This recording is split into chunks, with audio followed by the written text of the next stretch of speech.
Olá, pessoal! A nossa aula de hoje é sobre a segunda geração modernista brasileira. Essa geração é conhecida como a geração de 30 e essa fase é chamada de fase de consolidação justamente porque foi marcada pela consolidação dos ideais modernistas que foram apresentados lá na Semana de Arte Moderna de 22. Essa segunda geração era uma geração considerada muito rica, muito fértil. Eles estavam vivendo uma fase de maturação, com a concretização e afirmação dos novos valores modernos. Exploram temas nacionais, sociais, históricos. E dentro da prosa e da poesia, muita produção literária rica. Alguma poesia de Carlos Drummond vai demarcar o início dessa segunda geração modernista. Já na prosa, a gente tem o romance regionalista A Bagaceira, do escritor José Américo de Almeida. Bom, eu devo falar a vocês, eu sempre costumo ressaltar isso nas aulas, que os autores se inspiram muito no contexto histórico para suas produções, ou seja, as produções, de alguma forma, elas são influenciadas pelo meio, pelo contexto histórico vivenciado. E a gente tem aí uma crise da Bolsa em Nova York que vai afetar o mundo inteiro, né? O craque da Bolsa de 29. O Brasil ele não foi poupado. A diminuição do consumo do café no mercado mundial, provocada pela crise desencadeada pela quebra da Bolsa, fez despencar o preço do café brasileiro no mercado internacional. Além disso, a Revolução de 30 foi um movimento liderado por políticos e militares contra as oligarquias cafeeiras, perdeu seu caráter provisório com a permanência de Getúlio no poder. Os paulistas, que ficaram inconformados com essa derrota, desencadearam a Revolução Constitucionalista, mas foram derrotados.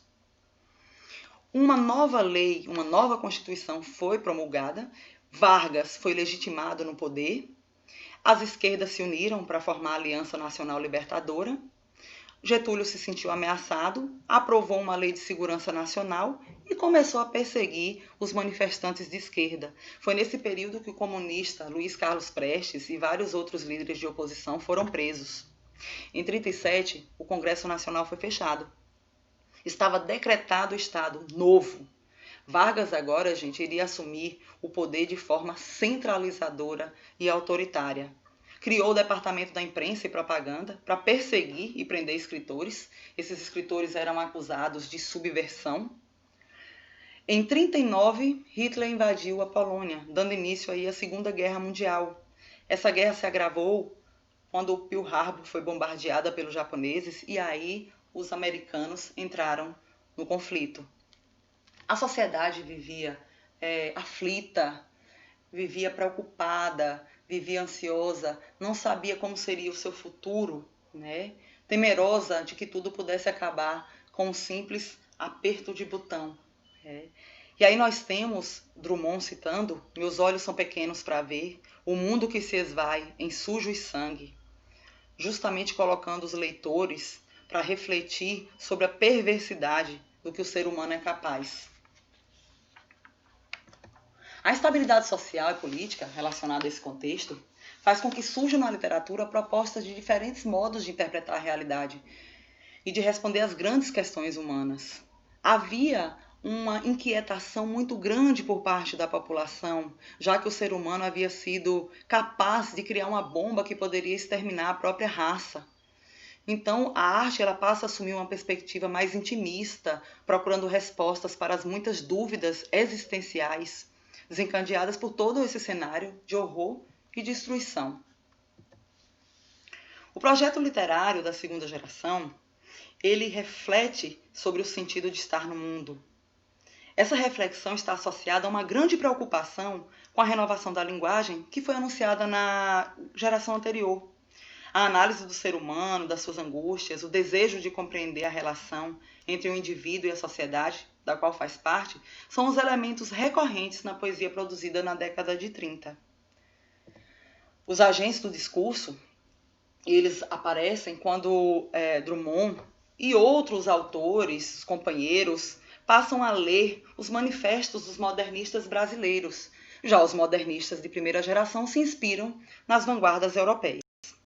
circulação desses textos acontece através das revistas literárias, dos jornais, o mercado de livros se aquece com a criação das editoras, e Monteiro vai ser o primeiro proprietário de uma editora nacional.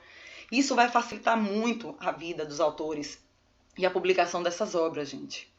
Uma outra coisa muito importante de se dizer é que a segunda geração vai conseguir conquistar a simpatia dos leitores, porque vai focar a sua produção no contexto vigente, nas coisas que estão acontecendo naquele momento, na análise existencial, nos conflitos, nos temores. Então isso vai fazer com que o público se aproxime. A linguagem. Gente, falando da linguagem, é interessante notar que existe uma liberdade para explorar todo tipo de recurso formal, tá? A opção era prezar pela simplicidade a princípio, mas a estrutura sintática dos versos é muito bem elaborada. E aí justamente vai sinalizar o oposto. Essa complexidade sintática, ela pode ser associada à própria temática desenvolvida nos textos. Drummond, Cecília, Murilo, Jorge de Lima, eles usam a poesia para falar de um momento em que a humanidade está diante de questões complicadas. Refletir sobre elas exige uma elaboração sintática de complexidade equivalente. Eu também não poderia deixar de falar que a segunda geração ela ganha a atenção do público porque ela vai trabalhar com conteúdo, diferente da primeira geração que estava preocupada com a forma e com a linguagem, não com o conteúdo. Então o público tem essa tendência de dar mais atenção, maior atenção ao conteúdo, a se identificar com o conteúdo. As principais características estão aí. Influência do realismo e romantismo, nacionalismo, universalismo e regionalismo, realidade social, cultural e econômica, valorização da cultura brasileira, influência da psicanálise de Freud, temática cotidiana e linguagem coloquial, uso de versos livres e brancos. Esse último ficava a critério dos autores, porque realmente muitos prezaram pela complexidade, né, pelas temáticas mais bem elaboradas. Enfim, eu espero que vocês tenham curtido o assunto, que tenham gostado. A gente retorna na próxima aula com alguns dos principais autores. Vou trazer Carlos Drummond, Cecília Meirelles para vocês. A gente se vê até lá.